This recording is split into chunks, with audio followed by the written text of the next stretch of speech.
I think we all remember the conversation where we were like, okay, like if we're gonna do this, then the choice needs to be made now that we're gonna at least keep trying to do this, because this is the point in your early 20s where you're like, okay, we're either gonna give up on it and get real jobs, or we're gonna try, and then that's how and Chromoscope was born out of that. Yeah, so like we should preface 2015. I don't know if it was for you, but 2015 was probably like the worst year of my life. Same. No, it was. 2015 Absolutely was by many accounts the worst year of my life. 2014 and 2015 were two of the worst years of my life. So it was like this rock bottom moment. Alex left, and we were in this like Nick and I were in this like shitty house in Albany, which wasn't shitty at the outset, but like the two roommates we went in with left, and so it was just like it didn't feel the same. And so we were like, there was like no home, honestly. Like I stayed at my parents' house like probably 4 days out of a week just because I didn't want to go back to that house because it didn't feel right. And so we decided in 2016 that we were going to make like one last play. Nick cold emailed or Facebook messaged Wild Adriatic. And then they got back to us. We shot a music video for them, and it just kind of snowballed from there. I was going to ask about Wild Adriatic. I was going to ask how that happened. They were the beginning. So I was at my job at Clipcentric in Albany, and I was not happy. And I remember one of my coworkers was getting married, and he was looking at wedding bands or bands that would play the wedding, and he was like, "Yo, these guys Wild Adriatic, they're really good." And I remember talking to these guys, and I was like, "Oh, would we be open to like trying music videos for a while, and maybe like that we can get our creative outlet and still be working on things while we work on the next film?" And so I Facebook messaged Mateo, and he was just like, "Actually, our manager just said that, you know, I just got off the phone with our manager, and he said we need video content, so like let's make a music video." And like we first thing we did was we went up to Stratton and we filmed their live set at for the New Year's.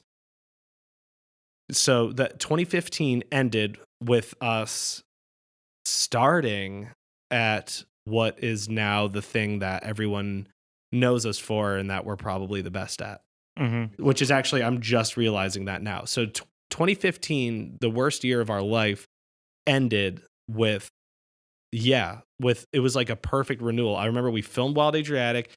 We felt good about what we were doing. The fireworks were outside for New Year's. The countdown happened. We were like on stage. We had never been on stage with like a band filming them. And it was like a tiny stage, but it was so cool. We were like, this is so cool.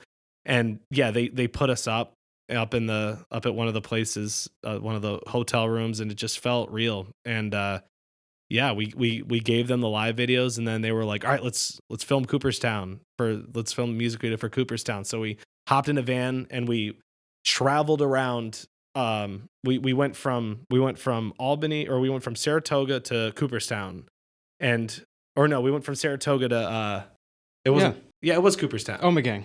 In Cooperstown. Yeah, we went to Omegang and Cooperstown, and we just filmed them goofing off the whole time. And we came back, and I don't think in our lives we have ever been so painstaking about an edit. Like all three of us like crowded around my computer for hours and hours and hours and hours, just like nitpicking every little thing. Like, this has to be perfect. This has to be perfect. And I remember we sent it to them, and we had worked on it so much, at least for myself, I was like, they're going to hate it. Like they're gonna hate, like anyone can do a live show, but this is our creativity. Like that Cooperstown video was a lot of us. They gave us free reign. They were like, just make it cool. And so we were like, we think this is cool. Here you go. And I think Mateo called you, and he was just super excited that we did it. Yeah, like, exactly. He's how like, you guys caught our vibe. And for us, that has been, I think, that was one of the best moments, I think, for us in that time. And Mateo, huge shout out to Wild Adriatic guys. They're like, those guys are the reason why we're doing any of this. They're family now. Like they're family. Yeah.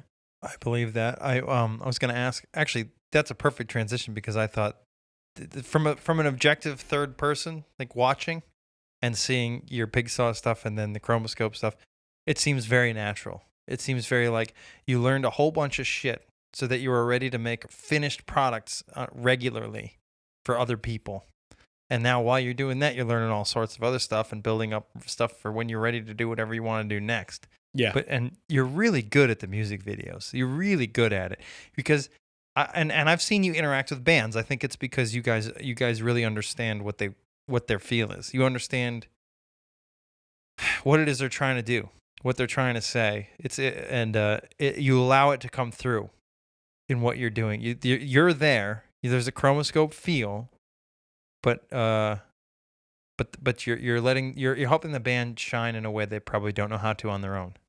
And I think it's mostly like a interest in figuring out what that is. I think a lot of people, or at least anybody around here who was doing music videos before we started it was mostly like, oh, I want to do this and I want to make this my vision. But they didn't give the band their due because they didn't think it was about, I don't know. I can't really speak because I don't know who I'm talking about, but it seemed like from what we were seeing at the time that everyone was both half-assing it, and it seemed like they were making the video they wanted to make using the band song as a template. And it's like, no. If you're doing a service for a band, you are taking their vision, their vibe, their style, and you are visualizing it how they want it and using your expertise to get that. That's why we ask bands to send us things they like. That's why we ask them what inspires them. And when we meet, that's why we're like anything, like pictures, Instagram photos you see that just like excite you and you connect with them. Send us those things, and that helps us create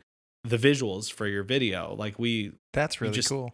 You also seem to be somewhat flexible on if bands have ideas of their own. Oh yeah, absolutely. So there have been times where bands. I was gonna say, when did you guys move into Troy? 2016. Late 2016. Yeah, so you moved in when I moved out. Yeah, I moved out. Well, I still live in Troy, but I moved out of my apartment in November 2016. Yeah, I remember because we got in and Trump got elected pretty quickly after we moved in. Yes. So you moved, okay. And you shot the Dark Honey Stinging Nettle video somewhere around there. We shot Stinging Nettle. No, we shot that. That was late. The next summer. The next summer? 2017? Okay. We moved in October. We moved in October of 2016. Yep. I guess it just felt close because you shot a lot of it in the parking garage I used to park in. Yes. And it was the summer after you left. We were there filming was a part there. of me that was like, why now? Why'd they wait till I left to do this? We're sorry. You moved in a month after we moved. You moved out a month after we moved in. Mm-hmm. Yes, absolutely. Yeah, but that's a cool music video too. And I remember talking. That was a lot of their idea. Probably Jimmy. Mm-hmm. Was it mostly Jimmy? Yeah. A lot of the boxer and everything was their idea, but they also gave us a lot of creative freedom. The story was our idea, but like the setting and stuff like that was definitely from Jimmy. The imagery of it all. Yeah. I mean, it's gone both ways with artists, where sometimes they have a very explicit and very detailed idea of what they want, and we sort of work with them on that, or it goes in the completely opposite direction. Not but like it can go where people have said to us, okay, this is the songs and we love your vision, so like what do you like? This is all you. We don't want to be in it. Like just do you. So the two extremes are, if you have your Candy Ambulance videos and then you have your Merc videos. Yeah. So Candy Ambulance, they're like, we'll meet with them and they're like, this is the idea we have. We want your help in making it look good. And we're like, sick. Like Yeah. We're like, we love this idea. Let's do it. And we filmed the last music video we filmed for them, I think was the only video where both I'll edit and then I'll send it to Zach and Jamie for their notes, and then we'll work on it together. And no one had notes on our end. Zach's like, yeah, it's done. And Jamie's like, it's perfect. And then we sent it to them and they were like, okay, we're going to take a little bit and get back to you and like with our notes. And then the next day they were like, yeah, we have no notes. Like this video is exactly what we want it to be. And for that, Which that was video? because it was Spray. I don't know if I've seen that 2 minute It's video. good. It's sick. Literally it's awesome. 2 minutes. I love it. I love that video. It's so weird. I gotta watch that. It's like a fever dream. There's so much happening. And I'm watching. I'm like, I can't. Yeah. Like it's touch nothing. It was a lot of fun to do. And then you have Merc, and Merc was Merc. They were like, here's money.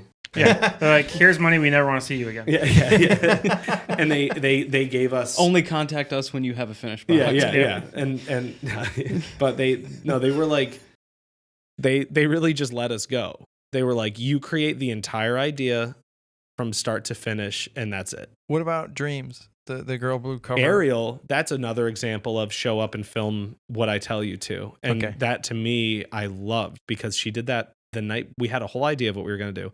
And then the night before she texted me and she was like, can we completely scrap that idea and I have this idea I want to do tomorrow.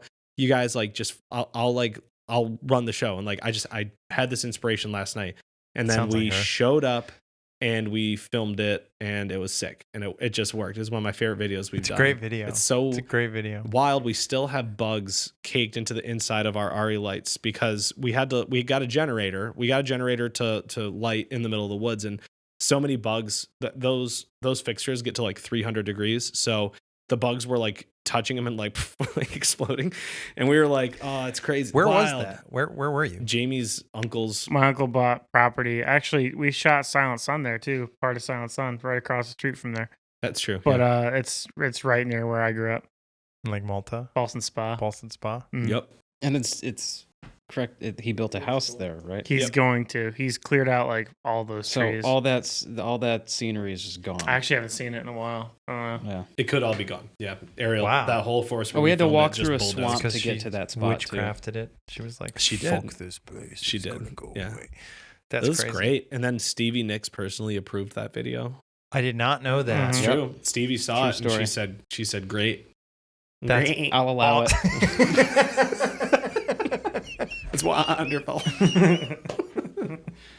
Well, Yeah. The other one I don't know why I really like it, but it's one of the Wild Adriatic ones with the kid in high school, like in the school. That's Comeback Baby. Come back. Yeah, I like that. I don't That- know. It's something. It makes me feel. That it was makes- pretty much a it's- short film. Yeah, it's cute. Mhm. It's endearing. Just a freaking Very, fun video. very Yeah. endearing. Yeah, we reached out to Boston Spa acting troupe Mm. for middle school and high school.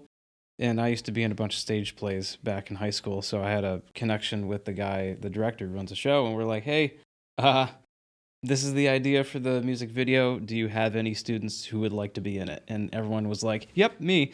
And so that was a really cool thing to do. And Mackenzie, and Damon was his name? Yeah. They were- Damien. Yeah, they were so awkward together on set. It was so good awesome. because it was right at that age where the girls go through a growth spurt and all the boys Yeah. are still all the girls have like a foot on the boys. So he was just looking up at her the whole time. It was incredible.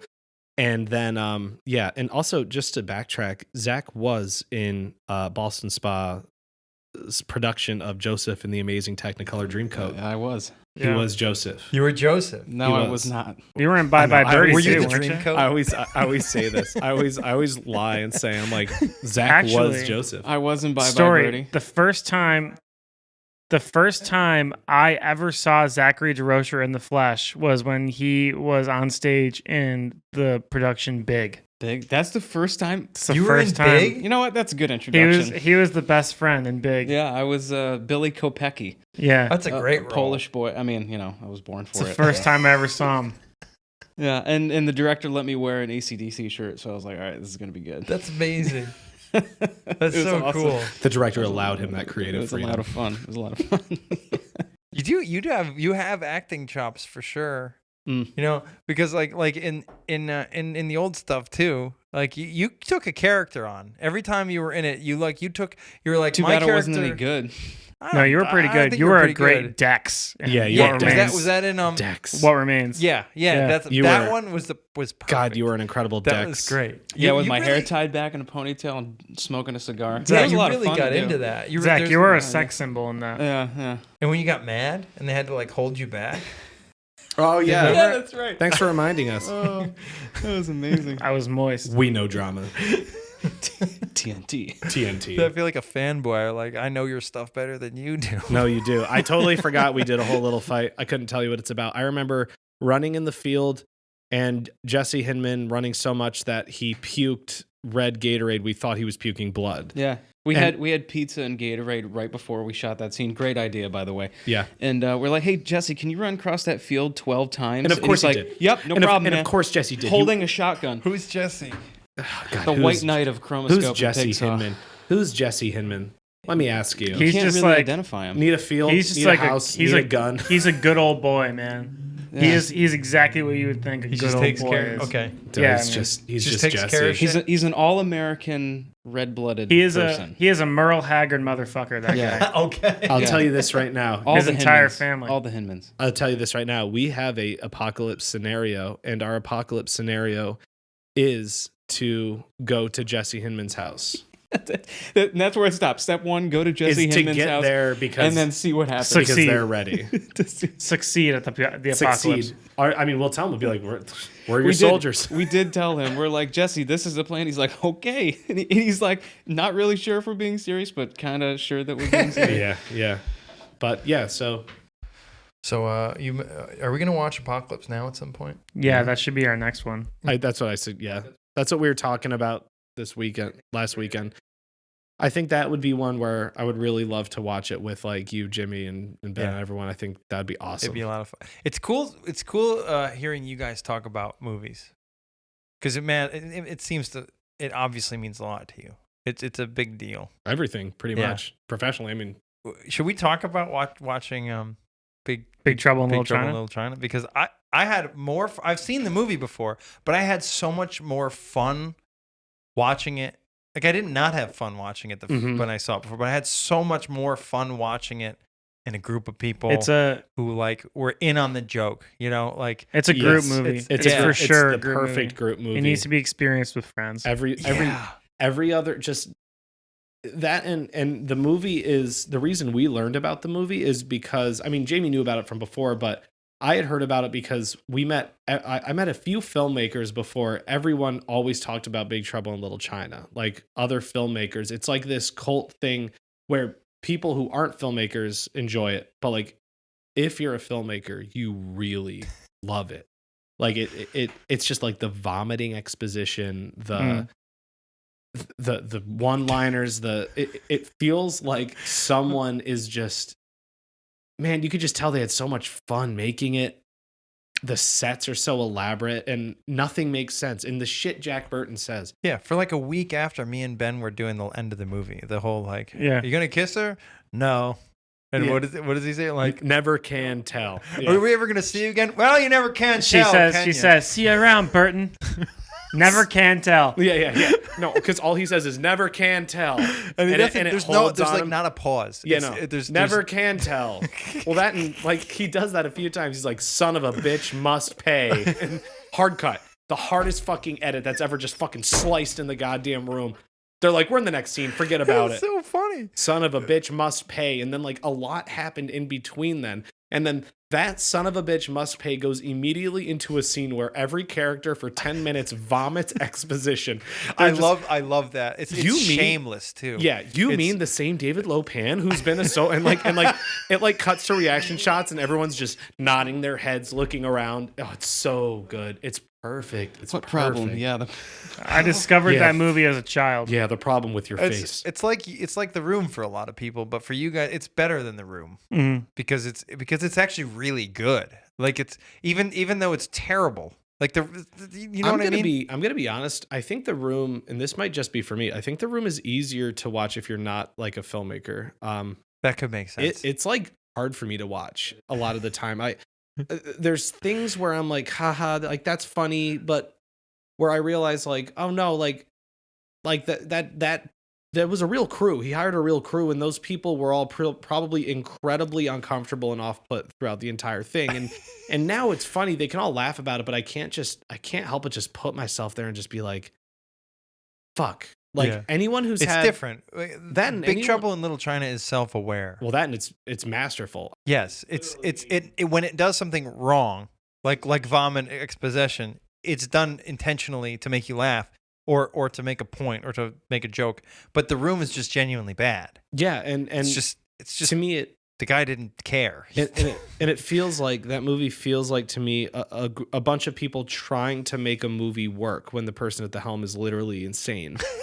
And it's like it's funny, but I also think like anyone who's been in a theater and had someone laugh at something you did that you thought was going to be genuine, like that's painful. Yeah, that's fair. And we saw that. We experienced that with one of our movies, and it's, to me, there is a serious level of like hatred mixed with empathy that I have for him, because when he sat there, and when the other filmmakers sat there and like people started laughing at shit, like they knew it was bad, but you kind of hope that like a bolt of lightning is going to come and change the movie, right?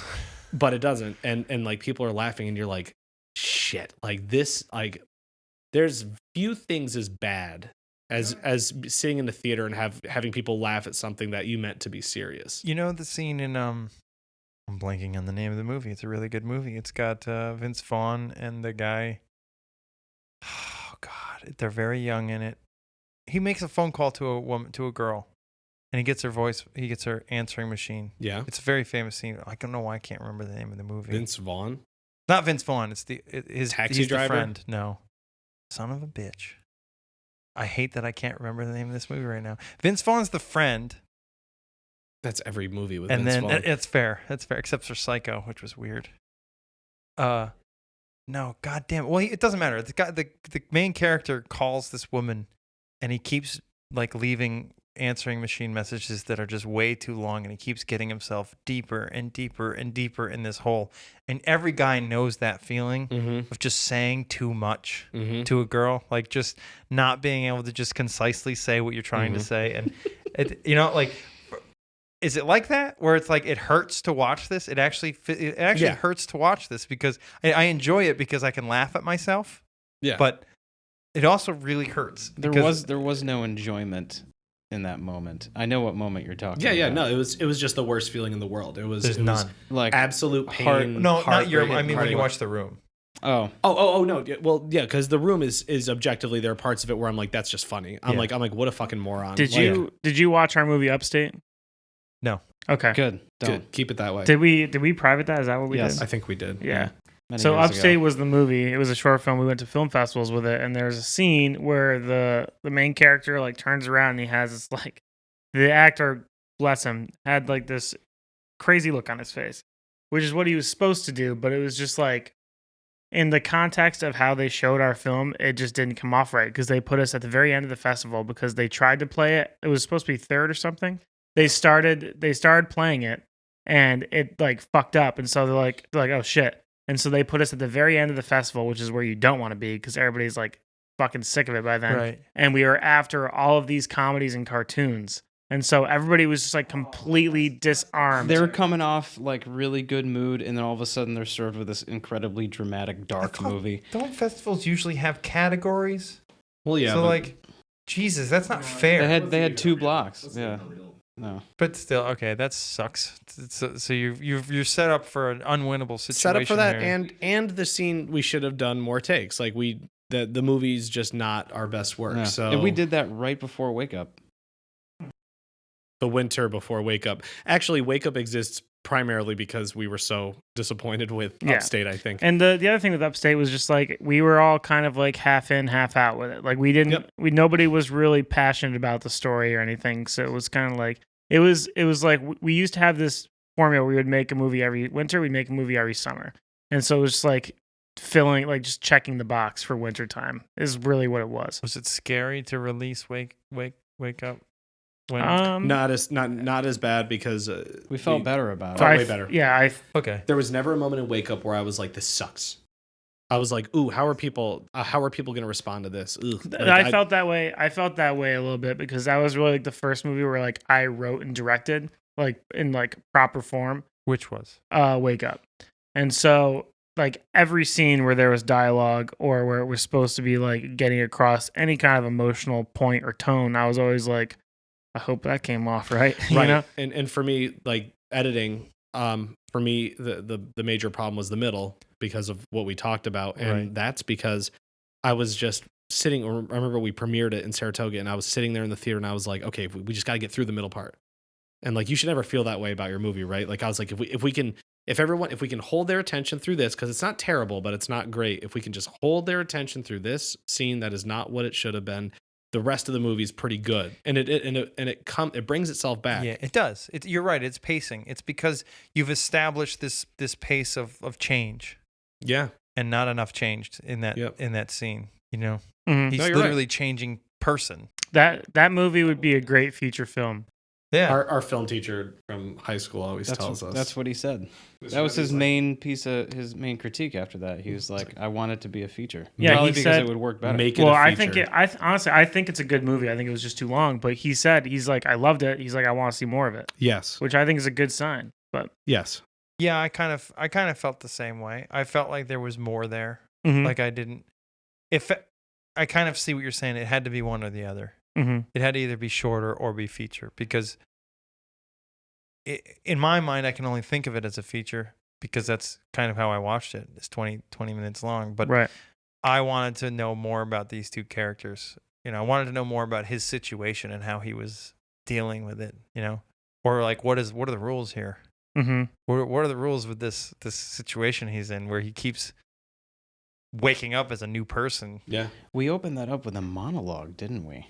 A voiceover monologue. Yes, with we a did. kid, Ballsy. with a little kid. That's yeah. I love that movie a lot. There's a lot in that movie. There's a that lot I of love. you in that movie. Yeah. Because where we shot that scene, the little kid staring out the window, that's where I went to primary school when I was a kid. Because I used to go to school in Saratoga. And so I remember I have this memory of it's like one of my earliest memories actually, when I was like 5 years old. And it was like my first or second day at school or something. And I was always kind of like a wimp as a kid. And so something happened and I was upset. So I like ran out of the classroom and I ran into the library, which is where we shot that. And my mom worked at Wesley Healthcare Center, which is in Saratoga. And so I went to the window and I just like climbed up on the bookcase and stared out the window because like I knew where she was. And so I was like, in that moment, I was so like emotional and just like freaking out. And so it just made me feel better to like look at the building where I knew she was working. And so that's where that scene came from. Yep. Wow. Yeah. It's a good. It works. It does work. Yeah, it does. Monologues. Starting a movie with a monologue is like a huge like. Don't ever do that. But like for that movie, I think it absolutely worked, and I felt good about it since like the second you did it. That there's like one thing we never changed was that opening monologue. It just felt right. And actually, I don't think it would work without it. No. Well, You're absolutely right. yeah. Well, you need a little exposition, right? You do, but it worked because it didn't feel like exposition. It didn't feel like I was being told what was about to happen. I will say, if we were to make a feature, you wouldn't need it. I think for the short, you don't have enough. You need to like tell the audience because it's a lot for an audience to soak up in a short film like right away to get on board with. And I think it just tells the audience this is what his life is like. Buckle up, Buckaroo, and you do it. And I think for a feature, you could kind of be more. For a feature, you could like move your way into it. Mm-hmm.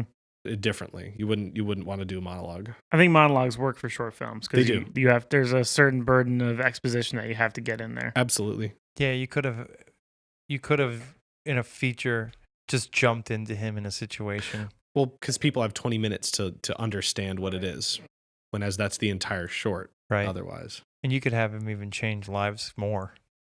oh, we absolutely would. Yeah. Yeah. It's like Inception mixed with Jumper mixed with like Donnie Darko is what we were trying to go for. It's pretty cool. It's a cool premise. It's a neat idea.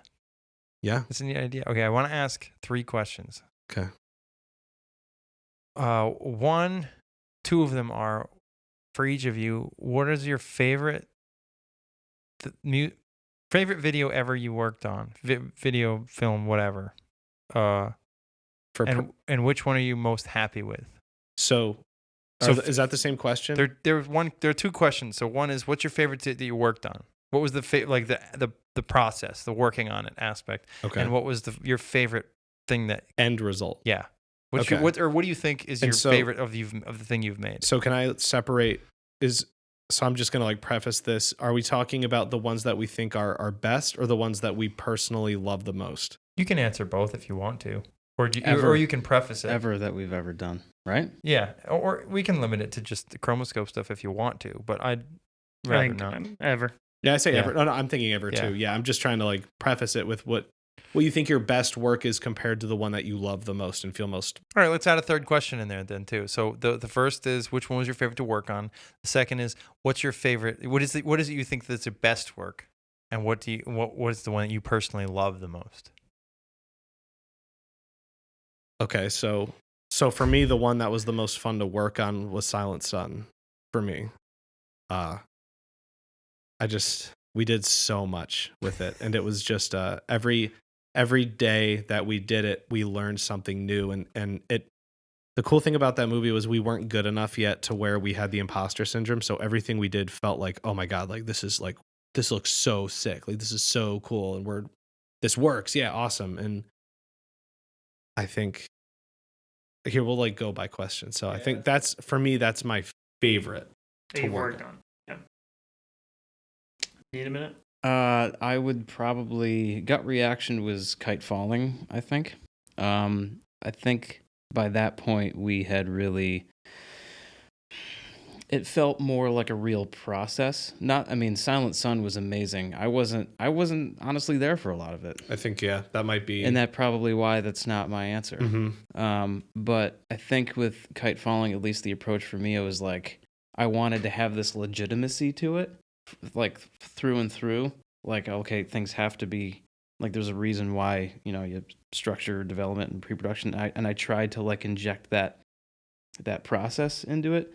And, we did like location scouting like months in advance, like in a different season. And we had like what can we do immediately? And like and we did the whole Kickstarter thing. We had to design that. We had a budget we had to put together and like all this, like that. It felt more real in that way. So I think in terms of the process, that'd be my answer. And for me, it's definitely close. Kite falling is like just below Silent Sun for that reason. The Silent Sun's it's just too personal. It's just too many little things that I could just talk about that movie and the production. I don't know. It felt grand. Mine's Wake Up. Because that was the first time where we had like a legitimate crew, and it was all of our friends. And it was the last film that Alex worked on with us. Yeah. Sam was there. You forget how many people were there. Sarah was the acting coach. Alex Malloy. Chris Malloy was acting, obviously. Adrian was there. Corey was there. It's like there were a lot of people involved in that movie. And so it was just really cool. And it was awesome waking up every day for a week and knowing that I was going to go and hang out with my friends and make a movie. And then there was like the moment in the back of the car, which is, to this day, and probably always will be like my favorite moment, like doing what I do. So definitely Wake Up. That is a good point that you mentioned about like getting up every day for a week and hanging out with friends, because everything else faded away. Yes. And not during just production. Not just for us. Like all of them were just as invested in it as we were, which was really, really cool. Like we are incredibly privileged to have our friends. Nothing else mattered for that week. I literally I can't even, like, everything else faded away, and the only thing that mattered in life was making that damn movie for Absolutely. those 7 days. I get it. Absolutely. I remodeled a kitchen. Do you know what it's like to not have a kitchen? It's not the same thing. Yes. It's not a creative process, but it's it's have a kitchen. There's the whole thing with getting up every day, and you're working on something that you want to look the way you want to look, and you're doing it with people who are on the same page with you. Oh yeah. Thanks. So dude. next one. So the next one is, which do you want to do first? Do you want to do what is your best work, or what is your personal? What we favorite? think our best. Well, no, we just did what our personal favorites. Oh, that was your. I thought that was no, your that was favorite our to favorite to work on. Oh, favorite to work on. Yeah. So now it's your No, it's favorite. still the same. Well, now it's our best work. What do you think our best our is? actual objectively best work is? I think it's still kite falling. Mm-hmm. If I were to try to be as objective as humanly possible, I think kite falling is our most comprehensive, tight piece of work. I think everything about it is yeah. There's no moment in kite falling where I'm like, the whole thing. I'm like, this works. Yeah. And anyone who sees it, young or old, they seem to have a very good, genuine reaction to it. And it's short. It's something that's easily digestible. Really, including all of our music videos? Oh shit! I'm sorry. I don't know why I framed it as narrative work. You can pick anything, but okay, completely. No. Sorry, because I'm thinking music videos. Yeah, too. no. Now I completely fucking forgot. Well, I'm gonna let you answer too, because the music videos we just went over how that's a collaborative thing. The other ones were all you. Okay, so are we keeping it to films or? You can answer twice if you want to. We can, As far as films go, I see your point though. I see your point. As far one as of them is the music videos. It's technically client work. It's you're collaborating with someone. And you've then talked there's a shared about how you've allowed artistic vision. Right. Yeah. Kite falling, I think, is narrative work our best. For me, the best work I think we've ever done is shit. Good fiction. That's what I was gonna say. Because that might just be my job. That music. I watched that music video and was like, this music video knows my hell and my soul. And So you would say good fiction? Me? Yeah. I'm trying to look at it from an objective sense of like a product, and I mean, I don't know. We had crazy setups for it. I mean, the Northern Faces video is cool too. I'm just trying to think. Oh yeah, Messin's probably. Which one's that? Because you did a couple Northern Faces. We did Messin' with Me was the one where they're driving in the car. Yeah, we I had the I wanted to studio. ask you about that. How you did that? That was the first thing we shot in the red. Well, No. no, No, nope. it was- People are That deceitful. that is false. Yes, Candy Ambulance. People are deceitful. That was We- the first thing we shot on our cinema We camera. sinned. Yeah, we did. Yeah. Yeah, and That car video though is pretty cool. Yeah. Were you on a set or something? what do you think are best? We were in a studio What- at PBS I or WMHT, rather. WMHT. Yep. I really really like the good fiction video. I know it's like your most recent work, No, it's but I watched it. it's a good thing if our most recent work you think is our best That's thing. true. I watched it and I watched it again and I watched it again and it just kept making me laugh about something that usually makes me cry. It's because it's kind of, I felt like it was teasing the whole office lifestyle. Like it was Office monkeys. yeah. Oh, Yeah. It Office was animals. A lot Yeah. of that video is good fiction Mm. too. Mm. We It's their concept. yeah, it was absolutely their concept. I think I guess the concept. But I our- want to answer it from a purely visual though. That's different. our best videos are the ones where I think we collaborate with an artist on. I think when I think when we really are able to hear them take their ideas and then inject ours as well, we have the best stuff. I'm still struggling. What do you think, Jamie? What do you think are best? I want to take mine back though because you're right. I'm thinking narratively about something that you did visually. I honestly, I think Jocelyn and Chris Out of My Head visually is really, really great just because of the equipment we use, the lenses and everything like that. Is that the one that I've seen? In the factory. Yes. Yeah. I like that one quite a bit. And to be honest with you, I really loved the C to C's video that we never got to release. Still working on it. That was crazy. Can I talk about that? Yeah, I wouldn't. really no. I just wouldn't. Not yet. Cut this out. All right, cut this out. It's one of the coolest shit we've ever And done. we shot it in his garage. It's super simple, but I really like that video. Yeah. Yeah, I think that's probably one of our best for sure. Oh, that's painful. Yeah, It's all good. It's it happens coming. a lot actually. It's coming. We'll show you. Have you seen Sean Rao's Gas Station Rose video? Yes. Yeah, there's an entire narrative video that we shot for that song that the label didn't like. Mm-hmm. Yeah, we just scrapped it. We and- could show it to you. Yeah, scrapped it, and we just filmed more. Mhm. You have I to think deal the with narrative videos are better, personally. I think it depends on like what the artist is looking for. that. I think now we wouldn't have done the narrative the way we did. I think Fair. it probably wasn't the best narrative. I really liked it though.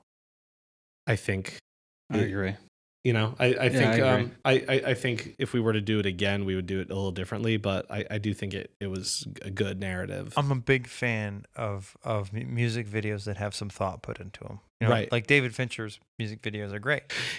You know what I think it is I think Stinging Nettle. I was going to say that, but I'm afraid of coming across as this Dark Honey fanboy. Well, you are. Let's be real. But we are too. I mean, you think that's our best? I think that's our best. Really? You think that's our best? Well, it does look really... No, I'm asking you because you already answered. I didn't know if you were changing I your take answer. it. I change it. Well, wait, yeah, I change it. That has to be. I felt so good about my edit. And I think of course it's probably for personal reasons too. But I felt like the vision was really comprehensive. I loved like Jimmy's acting was fucking dope. The concept was strange. We tried a lot of things that we don't normally do. Everything from the window to the stool in the woods and all that stuff, it all did have meaning to it. We had a concept of this is what this represents and this is what has to happen.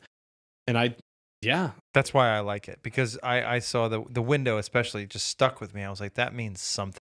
What did it mean to you? In the context of the song, I think the closest I ever came up with, oh man, I'd have to think about that for a little while. I feel like, man, so it's a window. Man, that song is tough because it's a song about the pain of growth in some ways. Maybe I don't know, opening windows into new places in life or something like that. I don't really know. I'd have to think about it. I just know that it felt like this isn't here for no reason. Why do you think it shatters at the end? It drops and shatters. The glass It does shatters shatter. at the end. It drops and explodes at the edit in the end. That's interesting. Yeah. I gotta think about that. I gotta like rethink of I the don't lyrics. want to tell you what I was thinking because I don't want to like ruin your interpretation of it. No, I got you. I need to rethink the lyrics over. Yeah. Because we did. We based a lot of that off of. We based a lot of that off of that, like the lyrical content and what Jimmy had kind of told us the song was about. So we felt pretty good about it. And I just fucking love the boxing motif. Like I loved Jimmy without a shirt wearing boxing shorts and gloves in the middle of the woods. Like I thought that was awesome. That's also where we filmed Girl Blues Dreams. Same woods. spot. Yeah, same woods. Yeah. So on that note, I'm gonna say it's probably a tie for me between Stinging Nettle and Dreams. And Dreams? Yeah, You guys won for Dreams. You Yeah. guys won that award. We did. Well, yeah. she did. Yeah, but I mean, It was nice. It was very nice of Ariel to have us go on stage with her. We really appreciate that. Yeah. Yeah, you know what? Yeah, because Dreams was just cool. It was just cool. And like the way that we lit it, I loved it. I loved everything about that process. So, then Ariel just like, she did it. Like she was like directing it. It was, we filmed. she like does that. Like every once in a while you go to one of her shows and it's like, I don't know what you did today. Yep. I don't know what you did yesterday, but whatever it is, it's working. It's like some days she's just there. Yeah, she She's felt just super strongly about the concept, and so it showed really well. And I don't know, Witchley stuff is cool. It is cool. It is cool. I'm still thinking about that window. I'm gonna be thinking about that window for a while. When you're sleeping at night, you're like, Yeah. So yeah, I would say Singing Nettle and Dreams. What about you, Zach? It's at this point in the podcast that Nick Spadaro decided to talk about something which he knew damn well he could not talk about on this podcast. As such, I've been forced to edit it out. If you happen to be listening on a streaming platform, you won't be able to see what I've put over top of it. But if you're on YouTube and are only listening and are not paying attention to the video, I highly suggest you pause whatever it is you're doing and give all of your attention to this edit, for Nick's sake. Thank you. A lot of the Dark Honey songs are about that sort of getting past something difficult. Yes. Getting past a rough situation. Yeah, you could say NPR, the pumpernickel radio. I know being's bad, but nobody's first choice. Smarmy Oh shit. fuck. But so Cut point. yeah. That'll make it easier when you see the waveforms. Probably. It would make it easier for me. Just look for Nick's microphone. Just Look for my claps. Yeah. So I don't know. I really want to understand that window though, because a window is something you can see through that's between you and the outside world. And for it to shatter, it's what you can see the world through, and if it shatters, you could go through it. I don't know. There's lots of things I'm thinking about right now. I can tell you about it offline if you want. I would like that. Okay. Yeah. I do, but I want you to wait a day because I really want to think about it and have an answer before you tell me. Cool. Yeah. Yeah. Anyway, sorry, Zach. I totally interrupted you. what I mean, just Your my what do favorite. you Our think best our work. best is? What do you think our best is? I mean, I remember you saying, not I'm saying this like together. Like I remember you saying like I think this is probably the best music video that we've made so far. And I agreed. And I think that was Good Fictions because, I mean, at least for me, it's like a visual thing. Like in terms of like, I don't know, playing the judge, like in terms of cinematography, it's like this crazy, it's saturated colors and all this weird shit that's happening, especially in the performance. We had these little lights that changed to all different colors of the rainbow to sound. So they were all going off at random, and it was just chaos, and the haze was there, and it was like, I don't know, it was really cool. You know what? I think I'd agree with you if I had another year apart from it. I think for me, anything we've done too recently, you're just too connected to it. Yeah. So I think for me, I'd probably think Good Fictions video would be the best with some time. Yeah. It's really a good video. It's a great video. I love it. I love it. And I love those guys. And What's great about all your videos, though, is that you would like it looks for MTV. thanks. You know, they look. Thank you. We try. They all, at least the ones I've seen, the ones. I want to ask. I do have a. Can I ask another question before we continue? Dude, So, you did some stuff with Wild Adriatic on the boat. yeah. How the hell do you do that? Like how? I've wondered this forever. How are you there and a part of it, and yet separate from it as a camera? Oh no, we get passes. But I mean, you're in the situation that's happening physically. Okay, so they go up on stage on Yeah. the pool deck, and it's a giant stage, and there's a bunch of people out in the audience watching them play. Jamie goes up on stage with a camera with a wide angle lens, covers Mateo and whoever's playing keys. Normally it's Dusty, but Scott was this year. I usually cover Rich, and Zach covers Travis, and we're down in the pit with our cameras filming up at them. If Travis starts soloing, I'll move to him for another angle on that. When we can, we try to turn back to get crowd interaction. And we hope to God that that none of us. That's a big ass mosquito. I'm gonna have to take care of that. it's all good, man. Don't worry about it. What were you saying? We can't talk to each other like a live show and like a bigger production. So we just pray to God that none of us move the camera all at the same time, because then I have to figure out how to put something over that. Well, that's what the crowd shots are for. Mm-hmm. If you grab crowd shots in between during other songs, you can kind of like put them over. But in terms of, Is that what you're asking? in terms of the larger rock boat experience, it's it's like a workcation. So they play 4 out of the 5 days. We know our commitments, and the whole time we're shooting for a recap video, and the goal is to just capture the vibe of the rock boat centered around Wild Adriatic.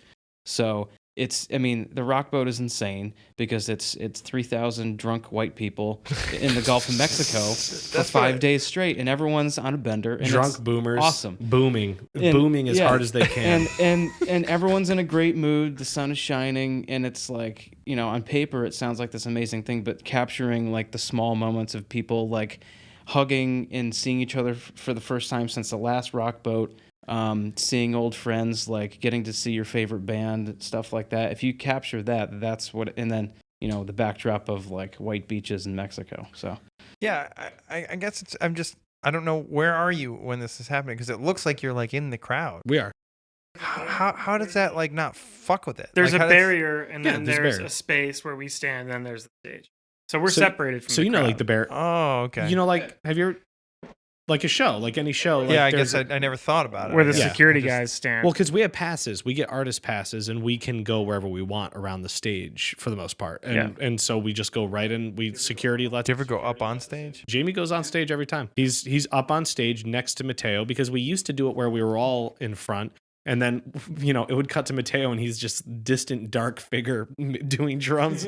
we were like, this is not working. So we had Jamie go up there, and Jamie just bounces, because the way they have it set up, drums are right next to keys, so he'll bounce between Mateo, and then he'll do keys. It's great. and I'm usually in the crowd with like a telephoto lens, getting Travis and trying to frame people in the foreground to make it look like you're there watching them. Mhm. Our live experience is crowd experience, because any group of people can just do like the live multicam kind of Mhm. setup, that's how all live shows are. And for us, we're like, okay, well, the reason most artists want this is because they want to sell what a live experience at one of their shows is like. So it always kind of made sense to us to do it that way. And Right. And it's more interesting. It's more organic. It's a person's head following the artist on stage rather than some guy. I think that's what it is. That's exactly it. When I watched the video, I was like, "You're in the crowd." It Mhm. feels Yeah, that way. Yeah, It and we feels learned like this- you're in the crowd, and I was like, "How is this camera steady? How are people not fucking with you? Like, how are?" It happens You'd be sometimes. sometimes, but you'd also be surprised how many people seem to have like a respect for On the rock boat, when you're- especially because the fans are very like close with the artists on the boat. So Yeah. like they're all like friends. Like when It's they're a family. when they're off the boat, they're touring, and a lot of time they're crashing at a rock boater's house. That's cool. So there's a certain amount of respect, and at this point, people know who we are on the boat too. Yeah, it's How many bands played there? Oh man, I can't. 30. Something, yeah. And Wow. there's music happening every single day from noon to 3 a.m. If you walk somewhere on the boat, there's live music happening, and when the live music ends, then headphone disco starts, Mhm. where dreams come true.